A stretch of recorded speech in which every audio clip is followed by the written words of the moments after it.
پاکستان کے سیاہ ترین دور کی ایک جھلک آپ کے سامنے رکھ رہا ہوں۔ اس کے بعد آپ خود فیصلہ کریں گے کہ غدار پاکستان کے جنرل تھے یا مجیب الرحمان، اور کس نے بنگلہ دیش میں 30 لاکھ مسلمانوں کا قتل کرایا۔ آپ آج بھی گوگل پہ سرچ کر سکتے ہیں کہ کس طرح پاکستانی فوج نے بنگلہ دیش کی عوام پر ظلم و ستم ڈھائے، اور سرچ لائٹ آپریشن کیا تھا اس کے بارے میں بھی میں آپ کو بتاؤں گا۔ یہ سن کر آپ کے رونگٹے کھڑے ہو جائیں گے۔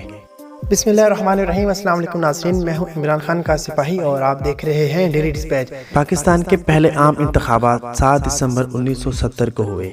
مشرقی اور مغربی پاکستان میں شیخ مجیب الرحمان کی عوامی لیگ، ذوالفقار علی بھٹو کی پاکستان پیپلز پارٹی، عبدالولی خان کی نیشنل عوامی پارٹی، عبدالقیوم خان کی مسلم لیگ قیوم، جمعیت علماء اسلام، جمعیت علماء پاکستان اور کونسل مسلم لیگ بڑی جماعتیں تھیں۔ یہ انتخابات قومی اسمبلی کی 300 نشستوں پر لڑے گئے اور حکومت بنانے کے لیے 141 نشستوں کی ضرورت تھی۔ عوامی لیگ نے 300 میں سے 160 نشستیں جیت کر واضح اکثریت حاصل کر لی۔ نیب اور دیگر جماعتوں کے ساتھ مل کر عوامی لیگ بآسانی 2/3 اکثریت حاصل کر سکتی تھی، لیکن پھر کئی ماہ تک قومی اسمبلی کا سیشن نہ بلایا گیا۔ فروری 1971 میں قومی اسمبلی کا سیشن بلایا گیا، مگر اچانک اس کی تاریخ تبدیل کر دی گئی۔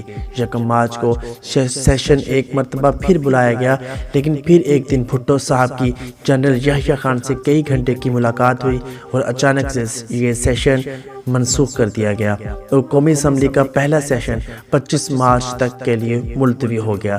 اس موقع پر پاکستان کی اکثریتی آبادی کے منتخب نمائندے شیخ مجیب الرحمان نے 7 مارچ 1971 کو ڈھاکہ میں ایک یادگار تقریر کی، جس میں انہوں نے پاکستان کی 23 سالہ تاریخ میں بنگالیوں پر ہونے والے مظالم کی داستان بیان کی۔ 1952 সালে রক্ত দিয়েছি। شیخ مجیب الرحمان نے کہا 1952 میں ہم نے اپنا خون دیا، 1954 میں ہمیں مینڈیٹ ملا، لیکن ہمیں ملک کی بھاگ دوڑ سنبھالنے نہ دی گئی۔ 1958 میں ایوب خان نے مارشل لا لگا کر ہمارے لوگوں کو غلام بنا لیا۔ 1986 میں عوام کی 6 نکات تحریک بہت سے نوجوان مردوں عورتوں کی زندگی حکومت کی گولیوں سے ختم ہوئی۔ ایوب خان کی حکومت ختم ہوئی تو یحییٰ خان نے وعدہ کیا کہ آئینی حکومت بحال کی جائے گی، عوامی جمہوریت بحال کی جائے گی اور طاقت عوام کو منتقل ہوگی۔ ہم نے تسلیم کر لیا۔ شیخ مجیب الرحمان نے اسے تسلیم تو کیا، لیکن یہ طاقت عوام کو منتقل نہ ہوئی۔ الٹا بنگال میں جگہ جگہ عوامی لیگ کے مظاہرین پر گولیاں چلائی گئیں۔ اس تقریر میں شیخ مجیب الرحمان نے صاف کہا کہ اپنے بھائیوں کا خون بہانا بند کرو۔ شیخ مجیب الرحمان نے کہا یہ وہی ہتھیار ہیں جو ہمارے پیسوں سے خریدے گئے ہیں تاکہ ہمیں بیرونی دشمنوں سے بچایا جا سکے، لیکن آج میرے اپنے ہی لوگوں پر گولیاں چلائی جا رہی ہیں۔ ماضی میں بھی جب کبھی پاکستان کے اکثریتی حصے نے اپنے حقوق کے لیے آواز اٹھائی اور اپنی قسمت اپنے ہاتھ میں لینے کی کوشش کی، انہوں نے ہمارے خلاف سازش کی اور ہم پر ہی چڑھ دوڑے۔ میں نے ان سے پہلے بھی پوچھا تھا تم اپنے ہی بھائیوں کو اپنی گولیوں کا نشانہ کیسے بنا سکتے ہو؟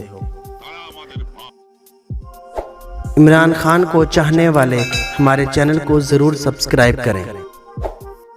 اس کے بعد شیخ مجیب الرحمان نے اپنی مانگ کھل کر بیان کی اور ان میں سے اہم ترین مطالبہ یہ تھا کہ مارشل لا کو ختم کیا جائے، فوج بیرگوں میں واپس جائے اور اقتدار عوام کو منتقل کیا جائے۔ شیخ مجیب الرحمان نے مزید کہا اب جو جنگ ہے وہ نجات کے لیے ہے، اب جو جنگ ہے وہ آزادی کے لیے ہے۔ بھائیو، اب انہوں نے 25 مارچ کو اسمبلی کا سیشن بلایا ہے، جبکہ گلیوں میں بہایا گیا میرے بھائیوں کا خون ابھی سوکھا نہیں ہے۔ میں ان کو پہلے ہی بتا چکا ہوں، مجیب الرحمان اپنے بھائیوں کے خون کے دھبوں پر چلتا ہوا قومی اسمبلی نہیں آئے گا۔ تم نے اسمبلی بلائی ہے، لیکن تمہیں پہلے میری مانگیں پوری کرنا ہوں گی۔ مارشل لا کو ختم کرو، فوج اپنی بیرگوں میں واپس چلی جائے، میرے لوگوں کے خون کا ازالہ کیا جائے، طاقت عوام کی منتخب نمائندوں کو منتقل کی جائے۔ صرف اس صورت میں ہم سوچیں گے کہ قومی اسمبلی میں حصہ لینا ہے یا نہیں۔ جب تک یہ مطالبات پورے نہیں ہوتے، اسمبلی میں حصہ لینے کا سوال ہی پیدا نہیں۔ یہاں یہ بیان کرنا ضروری ہے کہ شیخ مجیب الرحمان کوئی انوکھی بات نہیں کہہ رہے۔ پاکستان میں اب تک 4 فوجی حکومتیں گزری ہیں اور ان چاروں ادوار میں سیاسی قیادتیں فوج کو بیرگوں میں واپس جانے کا مطالبہ متعدد بار کرتی آئی ہیں، خواہ وہ 1968 کی ایوب مخالف تحریک ہوں جنرل یحییٰ کی اقتدار سے علیحدگی کی تحریک ہو، جنرل ضیاء کے خلاف MRD کی تحریک ہو یا جنرل مشرف کے خلاف وکلا تحریک ہو۔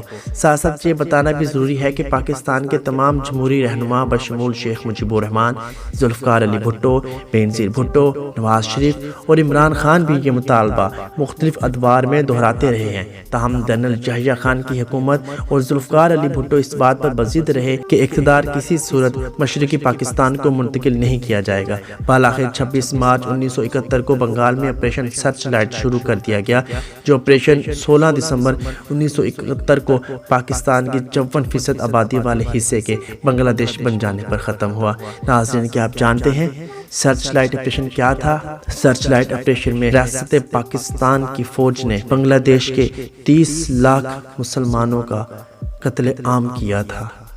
اگر آپ آج سرچ لائٹ آپریشن کو گوگل کریں تو آپ کو ایسی تصاویر دیکھنے کو ملیں گی جو آپ دیکھ نہیں پائیں گے۔ ہم لوگ آج سوچتے ہیں کہ بنگلہ دیش کی عوام پاکستان سے اتنا نفرت کیوں کرتی ہے، تو اللہ جب تاریخ کو دیکھا گیا تو یہ بات سمجھ آ گئی کہ ان کے نفرت کی وجہ آخر ہے تو ہے کیا۔ اب تک کے لیے اتنا ہی، اپنا خیال رکھیے گا۔